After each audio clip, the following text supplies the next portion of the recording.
A gente chama, né, em suma uma, a gente adota, né, esse conceito de mais que humanos, mais que humanes, né, a gente tenta introduzir também essa linguagem inclusiva. É, a gente entende esse mundo além do humano, esses todos os outros, não só animais, plantas, fungos, mas também os rios, as montanhas, as pedras, né? Para muitos povos indígenas, todos esses seres, inclusive as pedras, são humanos também. E aí cada cosmologia tem as suas diversidades e eu não vou nem me arriscar. Não sou eu a pessoa, não tenho lugar de fala nessa parte aí. Mas a gente, então, a gente faz essa escolha por assinalar esse mundo mais que humano, né? De todos esses outros que compartilham a casa, o planeta com a gente. E eu já tinha tido algumas entradas, mas os fungos, para mim, realmente. Essa visita em que a Noêmia vai nos visitar, a Noêmia é uma cientista de fungos do INPA, né, em Manaus, Instituto de Pesquisas Amazônicas. É, e ela vai nos visitar, só que é ela que nos leva para conhecer os vizinhos. Então ela nos leva à floresta à noite, e desliguem as lanternas. E aí a gente desligou as lanternas. E ficar na escuridão numa floresta é algo muito perturbador, assim, é poderoso e perturbador porque a floresta, tu sente todos, todos os olhos te olhando, assim, tu não enxerga nada, a gente, né? Eu não tenho essa capacidade. Os ribeirinhos indígenas enxergam, eu não, ainda não. Mas eu sinto todos os olhares, está cheio de gentes na floresta e estão todos nos olhando. E aí tu. Mas eu não sabia, né, o que que ia acontecer. Assim, e silêncio, né? Fica silêncio para poder escutar todos esses outros também. Aí de repente aparece uma luzinha nos pés, e outra luzinha, e aí tem o chão de estrelas, finalmente, né? Eu consigo entender a música pisando nos astros distraído, né? E, e aí foi uma das coisas mais lindas que eu vi, assim, mais lindas. Tem uma outra coisa linda que eu vi, mas eu não escrevi sobre ela ainda. É daquelas coisas que tá aqui que talvez essa tenha sido a coisa mais linda que eu vi. Eu sempre. Tem muitas coisas lindas que eu vi, mas os fungos foram uma das coisas mais lindas que eu vi. E assim foi transformador, porque é isso. A Noêmia, ela falou, né, isso, e essa foi uma lição que ela aprendeu com o Aldevan Banila, que ensinou para ela. O Aldevan foi um dos assassinados de Bolsonaro na pandemia. E ele ensinou para ela, né, que é a dedicatória que a gente faz nessa reportagem dos fungos, que nem tudo se vê iluminando. E é isso, a nossa iluminação das cidades é uma iluminação que encobre, né? É uma iluminação também feita para encobrir. E a gente não se dá conta disso, né? A gente está sempre agora, inclusive as telas, né? A gente está sempre nessa luz enganadora, uma luz que não ilumina, né?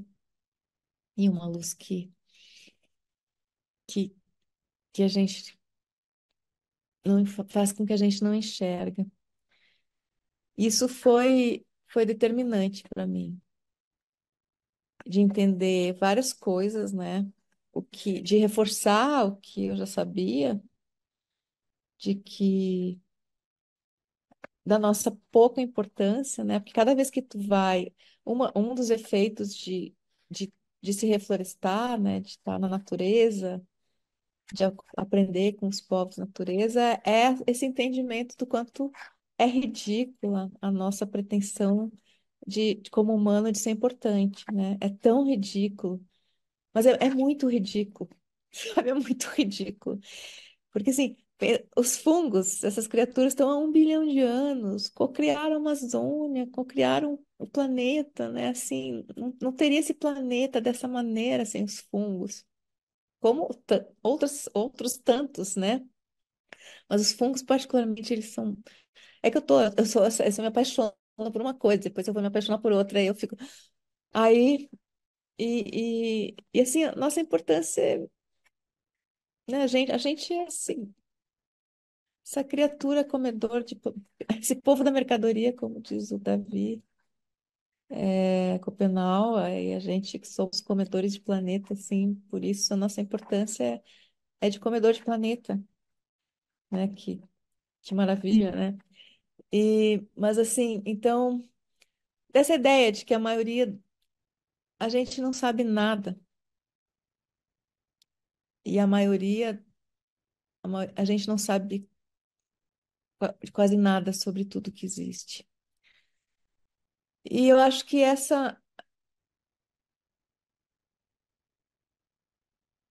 hoje se manter na escuridão, Daniel, é se manter lutando. Eu acho que a luta é essa escuridão, porque a gente está em grande risco, né? Isso não sou eu que estou dizendo aqui, os cientistas, né? A gente acabou de viver o ano de mais quente da história, desde que tem registro, a gente acabou de viver possivelmente o ano mais quente em 100 mil anos. A gente viveu 2023, foi um ano que recordista em eventos extremos. E tudo indica, e a gente está avançando, né, no superaquecimento do planeta. Então, os cientistas disseram que a gente está entrando em território desconhecido. E dentro de uma população humana em negacionista, né? Porque a maioria é negacionista, porque não basta tu dizer que tu acredita na crise climática, né? Isso é óbvio. Tem que viver conforme a emergência. E a maioria não está vivendo conforme a emergência. Que é o que apavora, né, as novas gerações ativistas da Greta e outros tantos, e dos indígenas e dos ribeirinhos. E, e a escuridão é essa luta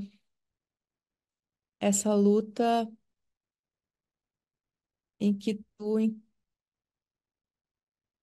entende que talvez, possivelmente, a esperança é um luxo que a gente pode já não ter, é, em que se luta por imperativo ético,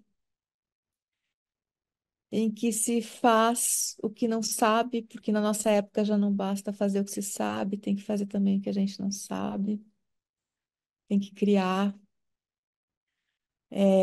buscar comunidade num mundo completamente arruinado, um mundo de indivíduos, né, de consumidores, de pessoas que foram reduzidas a consumidores, e para os consumidores o destino está sempre fora, né? Está sempre num ato fora de si. É, Então, acho que a escuridão é esse mundo que habitam, esse mundo vivido pelos que lutam.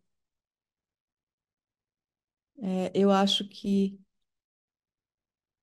eu escolho a escuridão ao escolher lutar como aliada dos povos natureza nessa guerra que vai muito além das nossas vidas.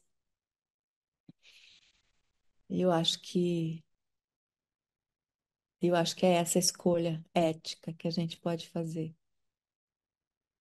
se manter e ao escolher se arriscar a isso, a gente começa a enxergar tanta coisa. Nesse caso, né, na minha, são muitas experiências, tem muita gente, né, lutando em várias frentes. Eu sou só uma pequena lutadora aqui que estou conversando com vocês. É, Entender botar o corpo, né? Eu acho que também se manter na escuridão é, é escolher se encarnar nesse mundo que sequestra o nosso corpo, é escolher se encarnar, é escolher encarnar o próprio corpo, estar nesse corpo, e colocar esse corpo junto com os outros corpos, colocar esse corpo em relação com os outros corpos. É entender que a floresta, a gente para de ver. Quando a gente se mantém na escuridão, a gente começa a enxergar que a floresta não são, né, aquelas árvores como se fosse um conjunto de árvores. Não.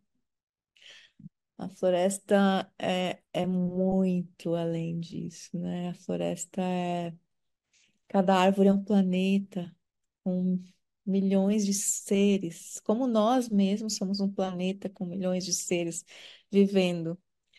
É, e todos esses, cada planeta está interdependente do outro, é conectado ao outro. A floresta não é sobre indivíduos, ela não é sobre grupos.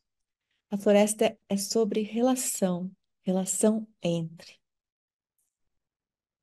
A floresta é essa conversa intermitente, essa conversa barulhenta, essa conversa de tantos que estão completamente interconectados e interdependentes. E aí, quando a gente vê o fogo, e o fogo também é essa iluminação que destrói, nesse caso, né? O fogo tem várias outras coisas maravilhosas sobre o fogo, mas o fogo criminoso na floresta, a gente enxerga então que. E essa é uma dor imensa, porque a gente sabe que ali a gente está vendo holocaustos, né? Holocaustos, quando a floresta queima por hora ou por dias, tu está vendo holocaustos. Tu sabe que pessoas, onças, pessoas macacos, pessoas fungos, pessoas aranhas, pessoas borboletas, pessoas lagartos, pessoas cobras, pessoas formigas, pessoas preguiças, estão morrendo de uma forma extremamente dolorosa, que é queimadas. Então, cada vez que a floresta queima, são milhões, são milhares de pessoas morrendo em dor excruciante. E aí, no outro dia, é silêncio, porque a floresta é muito barulhenta. E ela só silencia quando há morte. E aí, por vários dias, os macacos guariba não cantam, os pássaros não cantam. Tem um peso, assim, que é o peso da morte, que a gente dá para tocar, assim. É terrível, é terrível. Isso tudo é se arriscar à escuridão. Mas eu prefiro, sem nenhuma hesitação, me arriscar a essa escuridão do que viver nessa luz enganosa e negacionista.